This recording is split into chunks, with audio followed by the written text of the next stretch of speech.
nambahan masa penahanan kita misalnya dari 20 hari ditambah 40 hari. Ya. Totalnya nanti 60 hari. Ya, jadi yang nambahin itu permohonan dari penyidik kepada penuntut umum. Ya, penuntut umum kemudian udahlah ditambahkan menjadi 40 hari. Gitu. Jadi saling koordinasi lah antara penegak hukum, kepolisian, kejaksaan, sama nanti sampai pengadilan.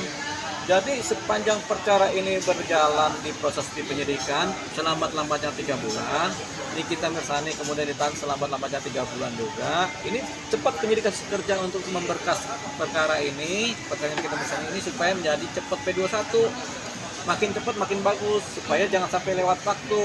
Kalau lewat waktu masa penahanan sekitar 3 bulan itu lewat perkara juga atau berkasnya belum beres, Nikita Mirzani berpotensi dibebaskan demi hukum. Begitu, karena apa?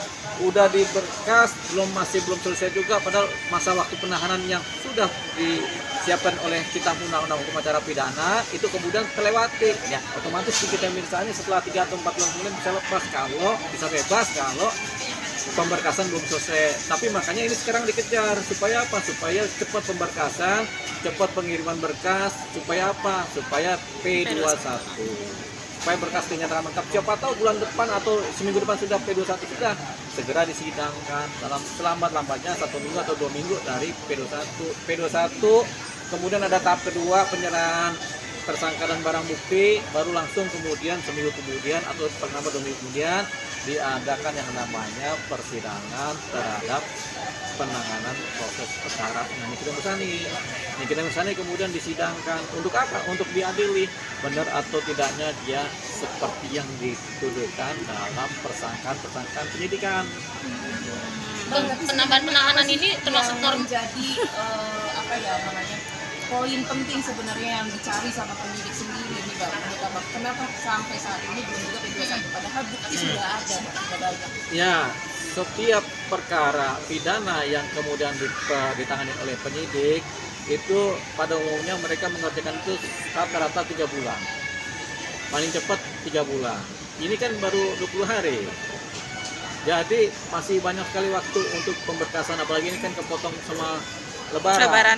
Jadi nanti penyidik mungkin minggu ini hari Kamis selesai bekerja, kemudian cuti bersama sampai seminggu kemudian baru minggu depan melanjutkan lagi.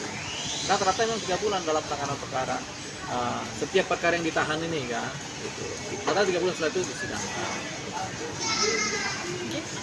Bang, tapi terkait dengan berita yang Niki karena apa ada punya anak, habis apa mau lebaran akan kita bebaskan itu ada berita hoax berarti ya? Ya itu berita hoax, nggak ada itu. Jadi gini, setiap yang ditahan itu pasti punya keluarga. Jarang ada yang ditahan itu sebatang kara. Keluarga nggak punya, saudara nggak punya, bahkan musuh pun nggak punya. Jarang ada gitu. Jadi setiap kita ini pasti punya anak, punya adik, punya kakak, punya ini, punya yang ditanggung jawabin, selalu begitu. Termasuk juga Nikita Mirzani, dia juga pasti punya anak yang ditanggung jawabin. Tapi inilah hukum begitu.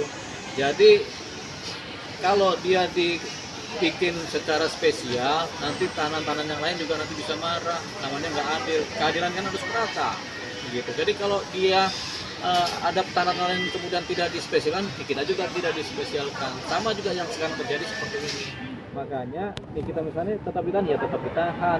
Kalau bicara karena dia punya anak, punya apa, kemudian dispesialkan, itu namanya tadi apa? Hoax. Oke, aman.